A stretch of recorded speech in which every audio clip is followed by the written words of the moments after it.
Hi everyone, welcome back to my YouTube channel. I am so glad you're here, and again I am loving the support. I am trying my best here to edit and make it as engaging as I can, but your girl is struggling, and I do have a really hard full-time job and everything else, so I find it really difficult to balance when it comes to editing and stuff. But you know what, I'm trying my best, and if I manage to edit these, or if I do in the future, we're honestly praying for the best. But I'm hearing what you're saying, and I am really grateful that you guys are engaging and even giving me feedback. I really do appreciate that. It means that you guys are invested in me in making my channel a lot better and more helpful for you guys as well. So I'm happy about that.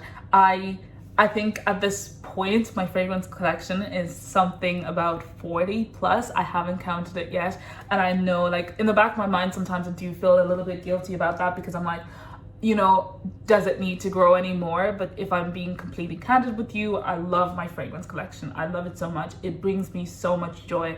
And I do, you know what, I'm really passionate about this stuff, because I really do think that, like, I live by the thesis of, you should enjoy the things you love, because love is such, like, it's there, but it's a gift, it's a gift.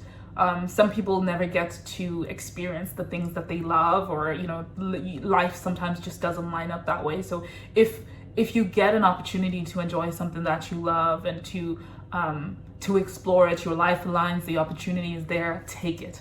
You don't know if the opportunity is going to come twice. The opportunity might come twice, but your life might be lined up for you to do it. So take every opportunity as it's given to you and enjoy every minute of it.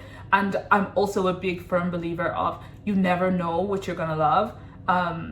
Tomorrow, a year from now, you haven't known everything you're gonna love. So to me, I'm just enjoying this, this part of myself, and enjoying and learning from it. And it's honestly, you can see it gives me a smile. So I'm really happy to be sharing some of these fragrances with you and my thoughts about them, and hopefully my collection will make your knowledge a little bit better too. So now, today I wanted to talk about Zeena.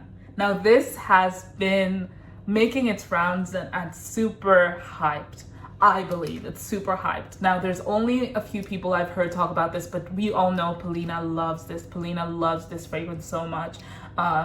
She has said it smells very similar to Angel Mugler Star, Iced Star. I've never smelled that perfume before, but to me, this fragrance, actually, I blind bought it. Don't be like me. I blind bought it because of the hype, and because she said it was sweet and floral and cocktaily. And if you know one thing about me, ever since I smelled those, what is that fragrance? The fragrance is Sunsplosion, Malibu Party, or something like that. That fragrance collection. I vowed that I would always have cocktails in my fragrance collection. Maybe that's a series I should do with all my cocktail fragrances that smell like cocktails, but this is definitely up there. And it was very hard to get. I think at the time I got it for €50, and it was €50, but I've heard that it should be going cheaper, like €20, €30. And you know me, I don't love getting fragrances for more than they should be. But I just risked it because it's hard to get, and I didn't know when it was going to be in stock again. And sure enough, within 5 days of it being in stock, it was gone. And so I'm kind of glad I bought it. Now let's talk about the scent profile. What does this smell like? Now this, like I said before, this is a very much like sweet gourmand cocktail type fragrance. If you love something like Jazab Gold, if you love something like Jasmine Wisp, if you love something like Sunsplosion, that kind of thing that smells like a cocktail, and you're on holiday, you will love this. I have spoken about this as part of my other perfume collections. I'll put it in the bottom where I was talking about some of my new fragrances that were fruity and summery, and you can see some of those fragrances there. But this is where I first spoke about this. Now, let's talk about the notes in this. Now, there's in the top notes we have peach, blackcurrant, and then we have greens. That's very vague, but we have greens, and then we have tuberose, sandalwood, tuberose in the heart, sandalwood in the bottom, coconut and musk in the bottom. okay, let's decode this, because you know what, the minute they said greens, it shocked me, because I didn't think, first of all, I didn't think it was a top note, and I also didn't think I would call it greens. If I'm gonna be completely honest with you, this smells like patchouli. It smells like patchouli. And you know what, I always say this, but I always find that patchouli gives fragrances that prosecco fizzy type atmosphere. It smells like you've poured champagne in a fragrance, to me. And then when you get it like, and that's at its best, and then when it gets super heavy, then it smells like strong as patchouli. But here it does give that fizziness, and it gives it like a fizzy peach and blackcurrant and coconut. Now, the coconut is not coconut milk, it's coconut water. Because this is a very watery fragrance. It's not complete, it's not dense in any way. This sandalwood makes it smooth, and the tuberose makes it a little bit flowery, and I think it gives it that holiday vibe. But to be honest, you know me, I'm not crazy about tuberose, I'm not crazy about white florals, but to me, this just doesn't give that kind of white floral. If anything, I think it gives a more creamy touch, and that's basically coming from that tuberose and that sandalwood. The musk in here, it's not even, I can't see it. Maybe it's helping blend everything and giving it that detergent vibe. Yes, a little bit, but it's not a lot. And yeah, I personally, like, I will be honest, this was a hard one to love. I got it and I was like, did I need this? Honestly, if I'm being 100% honest with you, I was like, do I need this? But I love smelling it. I just wouldn't wear it all the time. It's hard to find a place to wear it. I think if anything, I would only ever wear this on holidays. And if I'm wearing something on holidays, I sometimes I'm like, I don't know if I want a 100 ml bottle, not only because I'm traveling, but like, I love that fragrances really helps you capture memories and to keep memories and have that scent memory. And so I'm kind of like, if I was to wear this on a holiday, I don't know if I would want to wear this on multiple holidays. Maybe I would want to wear it on one holiday, so maybe I actually need like a 20 ml. But I wouldn't give this away, by no chance. This is a beautiful smelling fragrance. Definitely, if it was in retail price, I would definitely say it's something like $150. It's not well blended. It's not completely well blended, but it is kind of designer quality well blended, if you know what I mean. It's not, and when I say designer quality, I really mean like, because I find designer fragrances rarely go to the artistic side of fragrances. They tend to be, well, easy to please, nice, and this is exactly what this is. You would be hard pressed to find someone who didn't like this. Now I will say, because of that patchouli, you might a little bit be hesitant, or that sweetness. Some people don't like sweets. But this is very sweet and kind of patchouli. Like, it's making me think of that identity of Miss Dior, Absolutely Blooming. The texture of that fragrance is what you get here.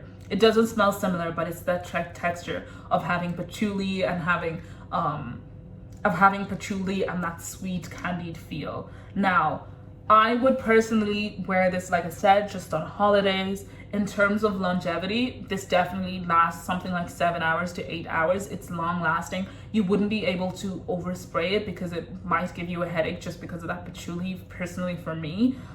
In terms of projection, this thing definitely projects. I don't know how long it projects because I haven't had a full day's wear of it, but I feel like it will last maybe 2 hours or something like that. But it definitely is a beast. Not beast mode like Shagaf, but like 7 to 8 hours. Like it will last. You wouldn't have to spray this again, I don't think. In terms of occasion, holidays, sunny holidays to be specific, I think you would find it hard to wear this in winter, or maybe you might get away with spraying it in spring and summer. But I don't know, like this, to me, this fragrance family is just not the type that is an easy reach for me. It is an easy reach for other people, but for me, it just isn't. I love, I'm not crazy about this kind of scent profile. So this is definitely, I think I would only ever wear it on holidays or summer day parties, but definitely not at night. Definitely not at night, because at night is when I thrive, because I love gourmands and I love woody fragrances. So like I just wouldn't pick this up. I would pick some of my more mysterious fragrances for a night out. When it comes to who would wear this, I think it's definitely very feminine leaning, very, very feminine leaning. The patchouli could maybe push it to be unisex-ish. Like, okay, when I say unisex-ish, I mean like maybe if you love those sweet fragrances and you don't mind smelling like a patchouli cocktail, you know? Again, I'm not the type of person who really judges like when, you know, people who, if men, let me call it what it is, if men want to wear a fragrance like this, honestly, I don't care. I think if anything, I just love fragrances. So I think I would just be like, what are you wearing? And I'll be sniffing on you. So it just is what it is. But I definitely think it's, if for you to feel confident in it, you definitely would need to be okay smelling like Victoria's Secret, or smelling like Mist You're Absolutely Blooming, like, or even if you have Gisab Gold, like if you love those type of fragrances, you definitely would thrive with this. But if that's not your vibe, then that's not your vibe. Now I know I mentioned Jasmine Wisp, and I need to go back there because I don't want anyone to get confused. They don't smell the same. They don't smell the same. They just give like this, you would wear them in the same place, essentially. Only this one, I feel like it's more holiday than Jasmine Wisp. Jasmine Wisp is a little bit more versatile, but I find like, to me, they're very much holiday and holiday weekend sunny vibes. They just would make me feel somewhat similar. In fact, this would make me feel more girly than Jasmine Wisp. But to me, I would wear them in the same place. That's why I kind of, you know, put those two together. But they don't smell alike. Don't compare them. Don't say you like Jasmine Wisp and you like this. You probably won't. If anything, I would compare it to this. Gisab Gold, maybe you would like it, but again, they're very different. It's just the same vibe and how the patchouli comes off. Now, I hope I've been really helpful, and I hope that I have helped you understand what that fragrance smells like. If there's any way that I can make these descriptions of the perfume smell make easier for you to imagine, let me know, and I'll really try my best. I will say I do try to pre-record these videos, so you might see that it takes me a while to integrate some of those changes, but you know, eventually they'll be there. So I'm hoping for my best that you will love this fragrance. Let me know if you've ever smelled it, if you've been curious about it, what you've heard other people say about it, or if there's any fragrance that you feel kind of leans similar to this. I'll be interested to know. Anyways, until next time, please leave a comment, like, subscribe, and let's see each other again soon. Don't leave my channel and forget about me. Until then, bye.